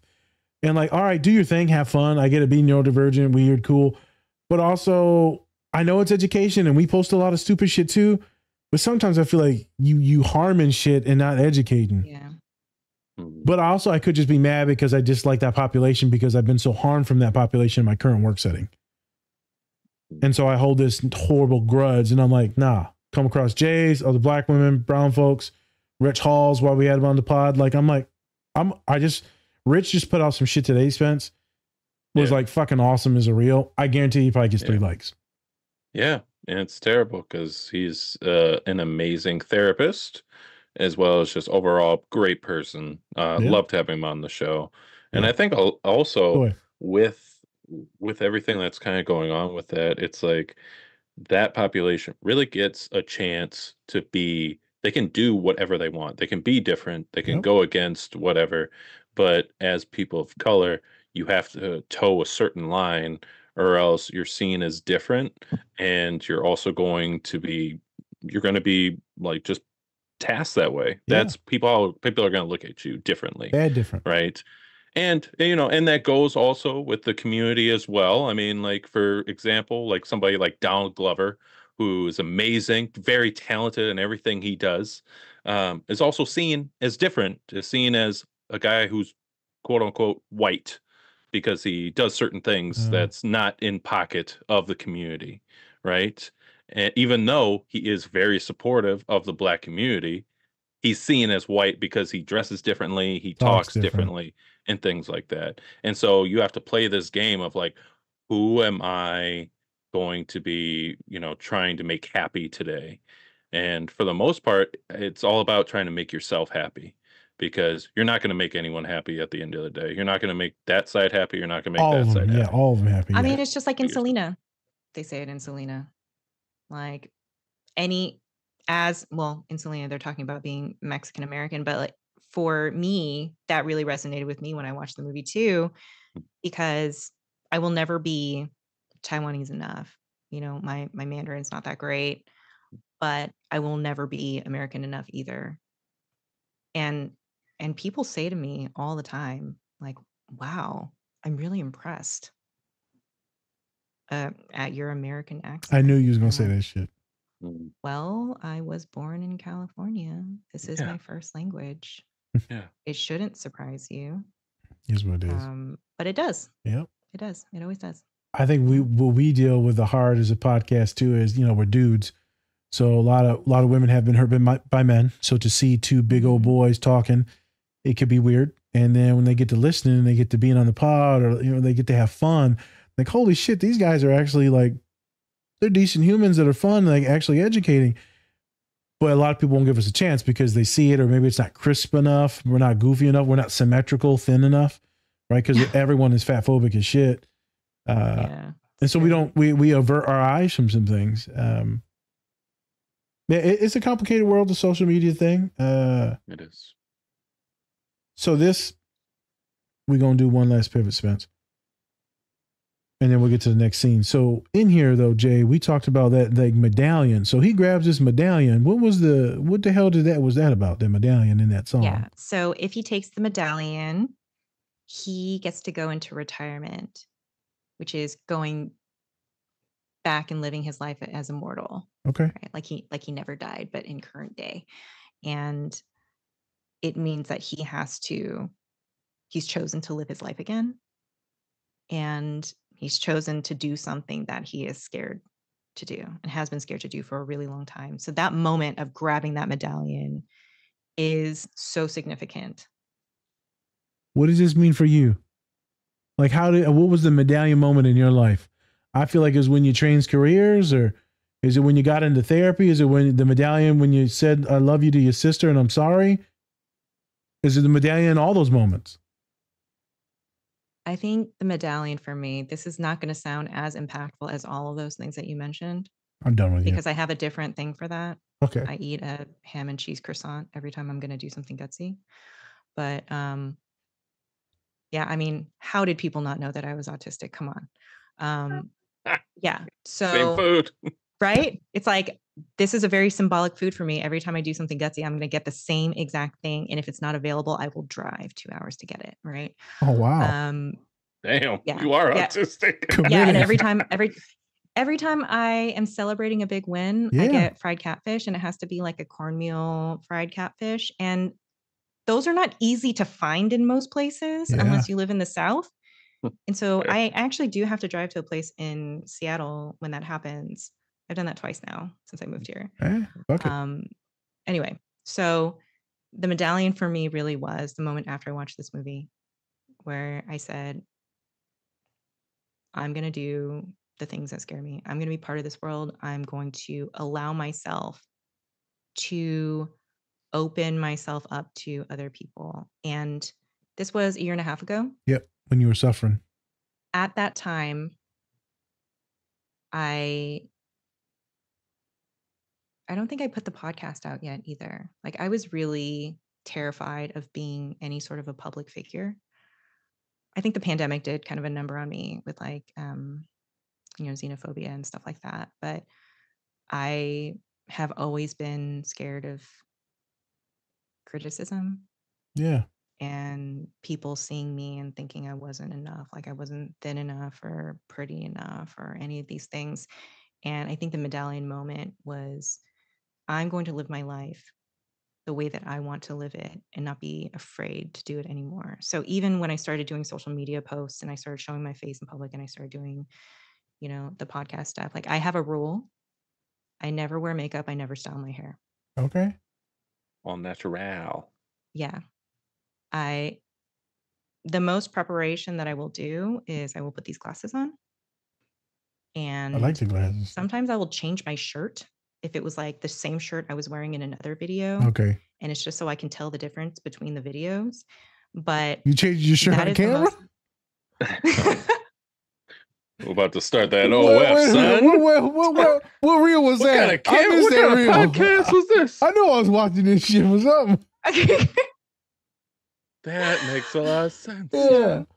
But yeah, I make a point because this feeling like I'm not enough and like I'm not going to add up, Yep. it's never ending. So there's no amount of like putting on makeup or styling my hair that will make me perfect enough to feel like this is beyond criticism. Facts. Right. So all Cool. I can do is say, if I show up as who I am without all of these revisions, there will probably be people who aren't used to seeing that and aren't okay with it. But that's the kind of person that I want to show up in the world as, someone who is a human. And I mean, even in this last episode of the Tips from an ADHD Coach, I had a pimple patch on for like the first take that we did. And I was just like, oh my gosh, I forgot to take it off. And they're like, oh, we didn't notice. And so I took it off and I was just like, should I put it back on for continuity? And they're like, yeah, I think so. So I put it back on. The problem is when you take off a pimple patch and put it back on, it doesn't look the same as before. Yeah. Right. So the whole time it's like basically like white falling off my face as I'm talking. And then we only use the second take. Damn. So the whole thing is just like this pimple patch, like flapping in the wind. And I was just like, you know what? Dangler. It's fine because I actually ended up looking extremely cute that day. Hi, girl. I ain't never been more attractive in my life. Let me take that off for you. Man, without that pimple patch, this could have been intimidating. And now I'm definitely not intimidating to anybody. Yeah. That's the goal, Definitely right? not. Like Safety. I'm like not doing this podcast so that people will think I'm hot. I'm doing this podcast to help people. It's working though. It might be working. Yeah, no.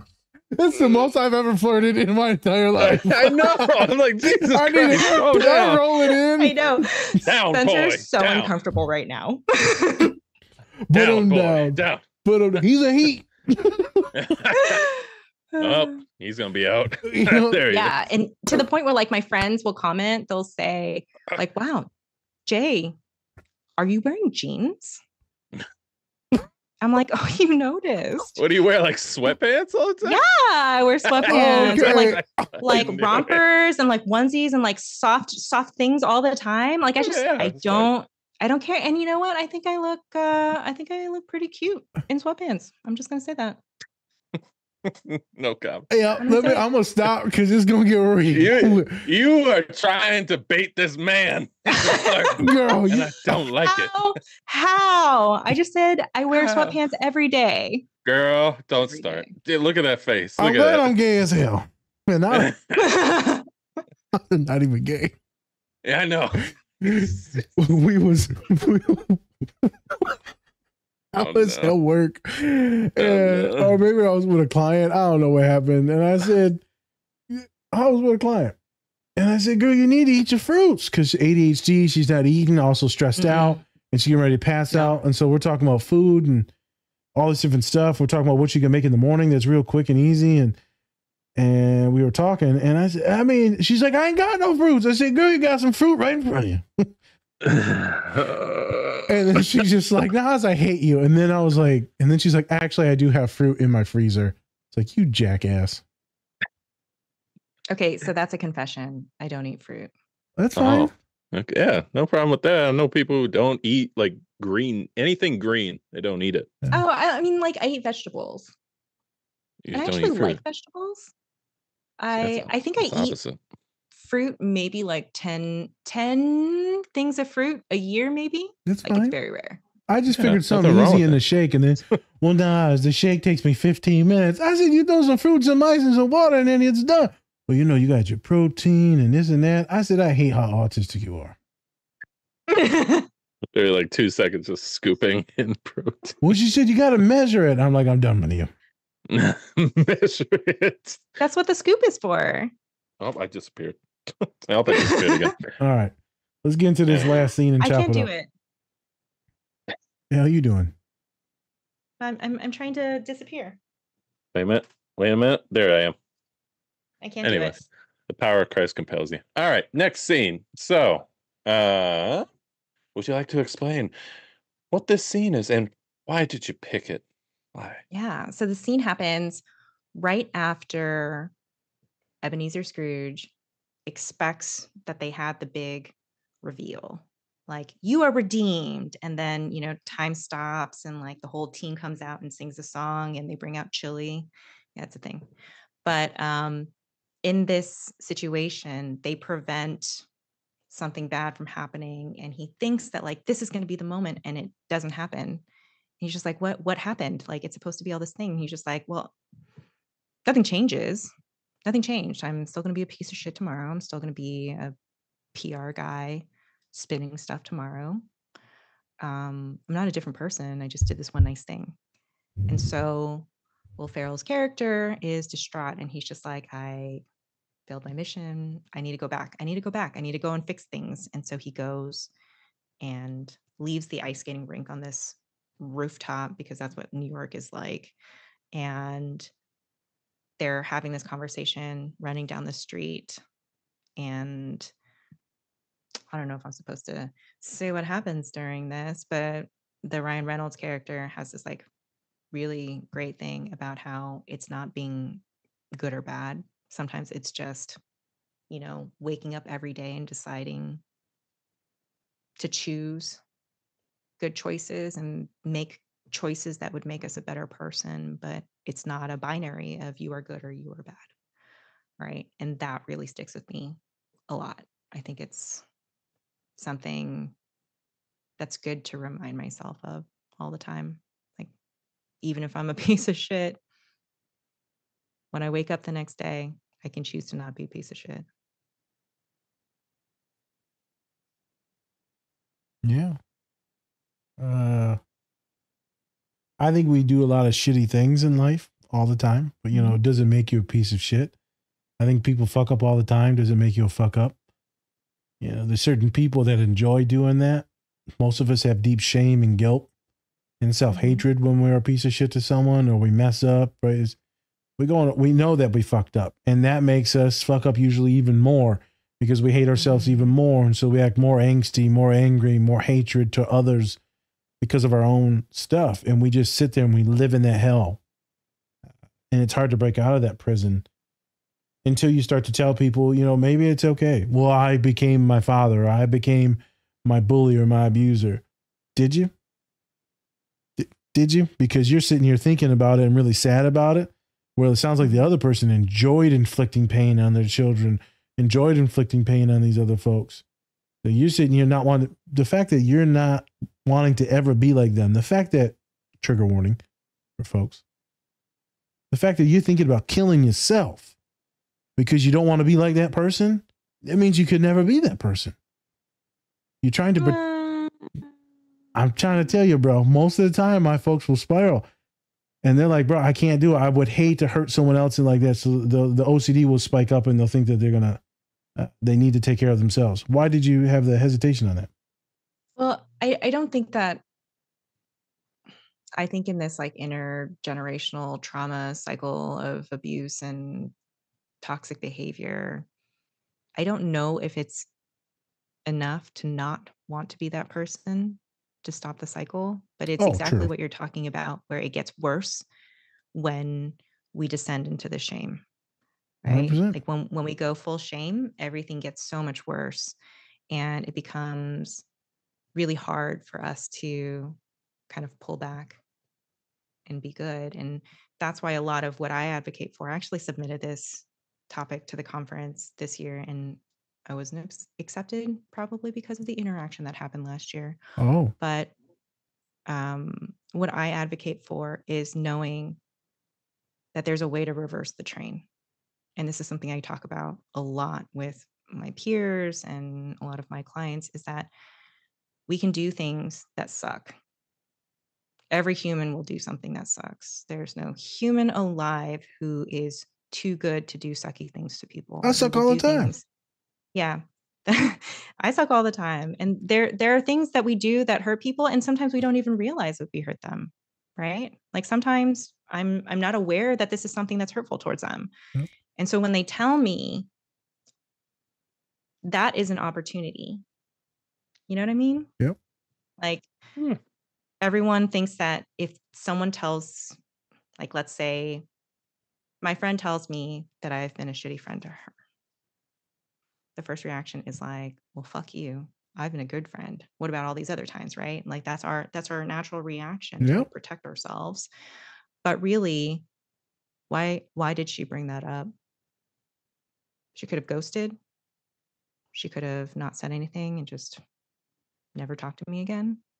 She brought it up because she thinks it's possible that I will work on it and be a better friend, right? She wants a different result and she wants to keep me in her life. That's actually a really 2 votes of confidence for me. Yeah, it's a good way to look at it. It's basically a compliment.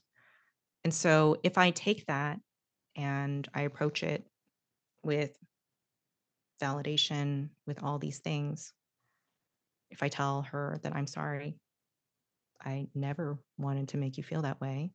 That is not like if she took what I said to mean something else, I'll say like, I did not mean it that way, but I understand how it came off that way.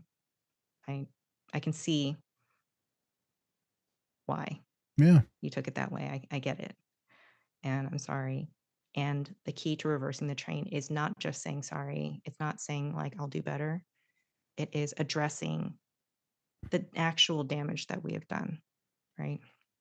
So if she said, you really hurt my feelings, I felt really insecure, like you're judging me and you didn't approve. It's like, okay, yeah, she's telling me that that's how I made her feel. Even if I didn't mean to, I had no idea. Yep. So at that point, it's like, how do I feel about her? I think she's great. I think she's really wonderful. I love spending time with her. I love hearing her talk. I love being her friend. She is a significant person to me. I can tell her that. I can reverse these feelings that she's had by telling her how I truly feel. Yeah. Right. And it has to be genuine. You can't bullshit in this situation. And then sit and stew. Why did you act that way? Because maybe it was a bad day. Maybe you were stressed, didn't sleep, didn't eat. Maybe they pissed you off. Maybe you were jealous in that moment about something. Like, who knows what could have led you to have that snarky comment or that thing or forget about them. Yeah. Real quick, that reversing the train metaphor, because he made sense. He said something like that too at the last scene. He said something about you don't need to fully like be a good person, but you at least got to stop being like a shitty person, like, you know, in the moment. And he said, you just do something simple. Oh, this is when he said, I guess I didn't get this. He said, I'm just not going to tell people have a good afternoon. He said something like that. Oh yeah. Yeah. Cause in like the Dickens time, saying good afternoon was like a diss. It's like a fuck you kind of thing. They have a whole song about it in the movie. But it's just like, yeah, maybe you wake up and you decide not to wish anyone a good afternoon. Like maybe that's one simple task. Yeah. Like it doesn't have to be, you have to be perfection. I get it. Just try, right? Yep. And the thing with reversing the train is people are like, I can never make a mistake. I fucked up. And so now I'm a fuck up. And it's just like, yeah, okay. So yeah, you fucked up. What can you do to reverse the train? Right? Yeah. And the example is someone sent me a really terrible email after I kind of like stood up for the lack of diversity in the conference. Yeah. And someone's just like, well, how would you have liked him to respond? I was just like, honestly, if he just said, hey, that was a really dumb mistake that we made and it was really insensitive, we're really sorry, I would have taken everything down. And after he wrote that email, if he sent me a follow-up email saying like, oh, that was a really shitty thing to say to you.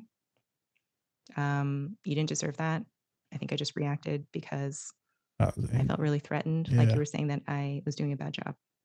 I'm sorry. I would have taken everything down. It would have been, you know, water under the bridge. But he didn't. He ignored me. He's big time and I'm small time. So that didn't happen. But that's what I mean. Like, if we reverse the train and we give a genuine apology, we make it right afterward. And this is what I learned from the restaurant industry. We will be on better footing than if we never messed up. Like, if you screw up someone's meal, you like learn. you put it in wrong and then you make it right, you give them a salad while they're waiting for the rest of their meal to come up, you stop by extra, you make jokes with them, you pour their water, they will come back. Probably be more memorable. They'll probably be regulars. Yeah. Right. And if you did everything right, they might not come back. A little forgetful. Yeah, it is what it was. It was just an average experience.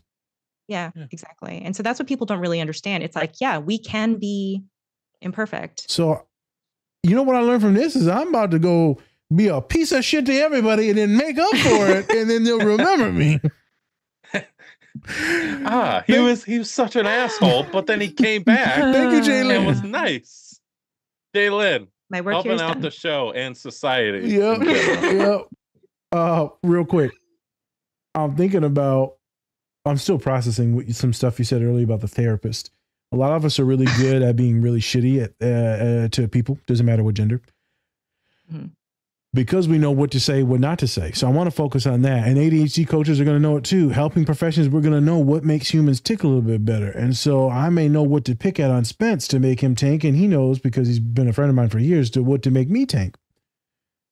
But as a therapist, you can really push those buttons. You know how to entrap people and make them feel worthless, devalued. You know how to isolate them from their friends, family members, from other same different sex partners if it's a heteronormative couple. So you know what to do, what not to do, because you studied on how to help your clients avoid these people, set boundaries. And so sometimes we get this hero complex and we don't realize that we're the villains in the story, or we don't realize how much trauma our clients are dumping on us and it poisons us. The reason why I was thinking about this is you were talking this and that, and you're talking about not being a piece of shit. And then, I was just thinking about like me dating sometimes.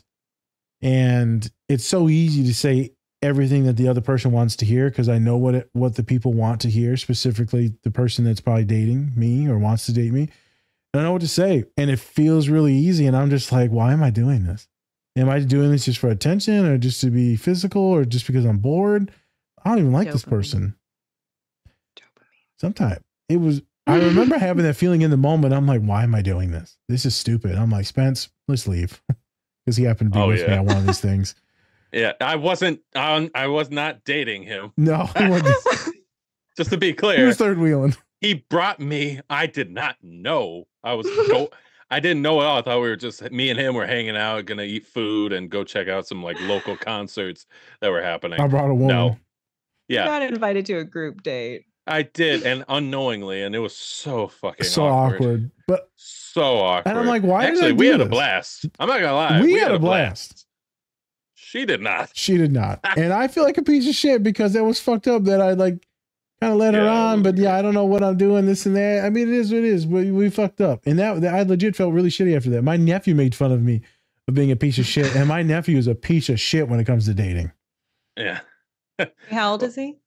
My nephew, I think he's 32. I think I'm about to be 34. Oh, because I was going to say, like, children are the biggest dicks, and they know they will hurt your feelings. Well, they hurt a lot of stuff. Yeah. But no, children 32. Are bad. Yeah, no, he's a piece of shit when it comes to dating for other reasons. He's got deep trauma issues just like I do, but I don't really think he cares about people in some ways, and I do. And so I'm thinking about this and therapist, and then I was like, I'm not going to actually date unless I legitimately like love someone, their humanity, not in love, but love someone. And if I have time to dedicate. And so it's hard for me to ever even get into a relationship because I'm like, I don't have the time. And I don't want to sacrifice anything that I'm doing now. I don't. But as a therapist, I know which strings to pull. It's interesting, especially if you're autistic and you know a lot about algorithms and masking and what makes people tick and how to chameleon your way into any group. You're like, oh, I'm going to say this to you and you're going to be eating out of my pocket. That is what I do. There you go. That is what I do, which is why Chameleons. when people meet me without any sort of context or anything, they are just like, you were so quiet. And it's just like, yeah, I Computing. had to process the scripts. I had to kind of like watch the data so I could decide what person I was going to be for you. Yeah, what algorithm you were going to choose. Yeah. What script am I running? Yeah. What mask am I putting on that will fit whichever one you have on right now? I forgot about this story. We're going to do a pivot. We're going to get back to you for one last final thing. We'll get out of here. So, okay. We're going to have to do a clip of this. Please, Opus clip this. I don't know if that'll work. I don't think that's how it works, Oh, but okay. I'm just trying to bring attention to Opus. I guess we'll see what happens. Yeah, Mike. So I was at this tabling event for the cultural center, the Latino Cultural Center, and I'm tabling and I see one of the homies, graduate student, not a graduate student anymore, right? They were never my client, right? They were just like a homie, talk to them all the time, talk shit at the gym all the time with them working out. And awesome, awesome woman of color, Latina woman. And she goes to give me a hug and I'm like sitting down at this table. Then she comes like from this angle, but then the table's here, so I can't really stand up without my legs being trapped. And then the chair's in the grass, so I can't really get out of the chair. And then she goes to hug me, but I'm like hugging her on the side. And she's a hairy-breasted woman.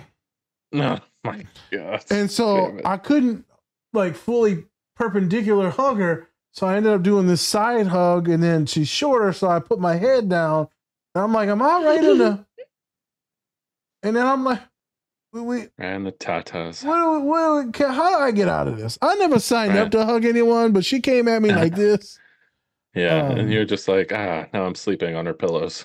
Well, now that you're giving us the context, awkward. This is where I'm really glad that I'm a very small, unintimidating Asian woman, because I have done that many times to big-breasted women, and but that's fine though. Fucks. You can do that because you're a woman. Women, they think it's wonderful when I do that. Play with them all day you long. Just in there, you might drown in the motherfuckers. Playing the bongos, like whoa. I might fall asleep. It's so comfy. How do I get out of here? Yeah. Yeah, us guys, if we are just like, come here, you're like, no, the fuck. It was so awkward, bro. I like shoved my shoulder right into it. I damn near fucking I literally speared her. He was like, come here, DDT. Yeah. I can't wait to talk to her the next time about this, because we got the type of relationship. I'm like, girl, never fucking hug me ever again. Yeah. Yeah. Yeah. Is she going to listen to this episode? Oh, shit. Her age, she's so fucking bad. Hell no. Hell no. And she's sorry, big tatad woman. Oh. Sorry he did that to you. Laid on him. Like, oh, God. I appreciate you, girl. I'll see you at the gym.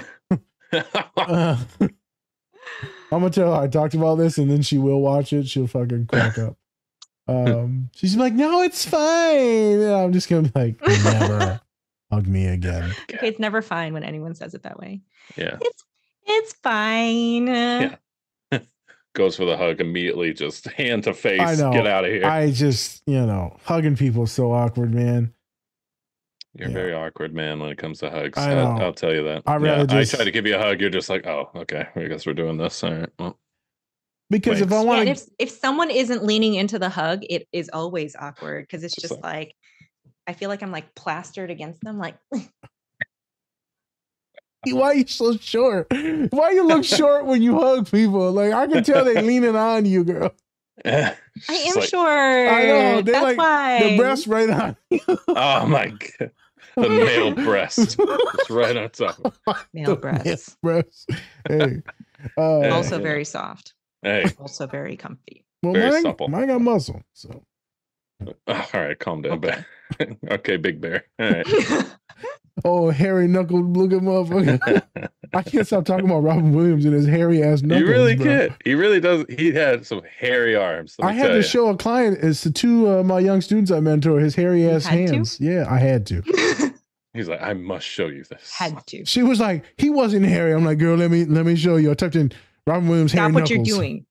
I gotta show you some hands. Full autistic moment. You made it sound perverted. I gotta show you some hands. All right, let me show you some. Let me show you these things. These puppies get it done. Oh gosh, shut the Okay. Now let's wrap this up. So, Jay, it was great having you. Can you give us some plugs on what you're doing, what you are going to be doing? Let us know. And where can people find you?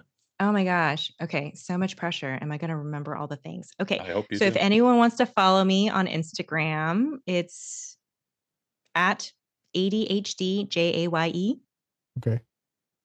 And I was like, did I spell that right? I did. I did. I am also on podcasts, now presenting ADHD, which I haven't posted anything to lately just because I'm a paid podcaster now. So exciting. Nice. So you can see my paid podcast episodes. The show is called Tips from an ADHD Coach, but it's one of 3 shows on the same kind of like podcast channel. So it's Misunderstood, the ADHD and Women channel through understood.org. Aside from that, I am the president of a new ADHD nonprofit, or will be once this goes to air, the Monoceros Initiative with Ron Capalbo.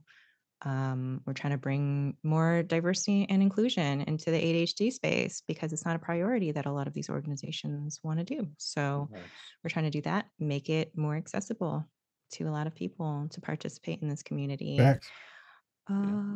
What else? A book. You got a book.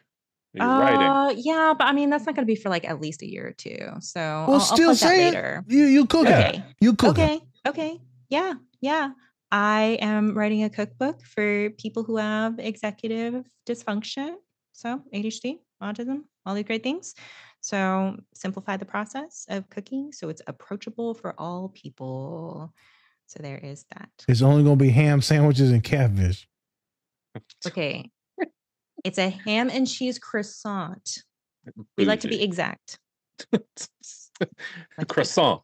Bougie. That's the bougie bread. Then that- You know It what I'm has to saying? be baked into the croissant too. It can't be Damn. like a croissant with like sliced up with ham and cheese in it. No, it has to be baked into the croissant in order for it to count as my bravery food. Or else it's all ruined if it's not. Yeah, I just got turned Yes. on again.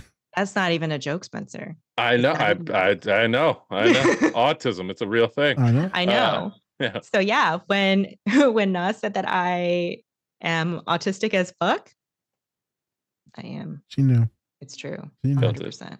Felt it right in the ham and cheese croissant. She put it Yes. right in the She just- croissant. Baked in. Croissant. Felt it baked into the ham. and You cheese baked it croissant. in. Anyways, thank you so much, Jaye Lin, for coming on. It was actually really fun. It was. Would love to have you back Okay. on again at some point. Yes. Be careful what you wish for. Okay. Well, I'm scared now. All right. I like scaring men. It's very fun. I'm kidding. Hey. Wow. A whole lot of people turned on right now. Like, Then, I don't do know. it again. Do it again. And I'm reaping all the benefits. Jaye Lin's furry's coming out. All right. So with that, I'm Spencer. That's Different Spectrums Podcast. All right, everyone. Thanks for listening. Go check out this awesome person. Yes. Much appreciation, much love, and remember, take care of yourselves. Or don't. Completely up to you. Peace. Wait. Jesus. Bye.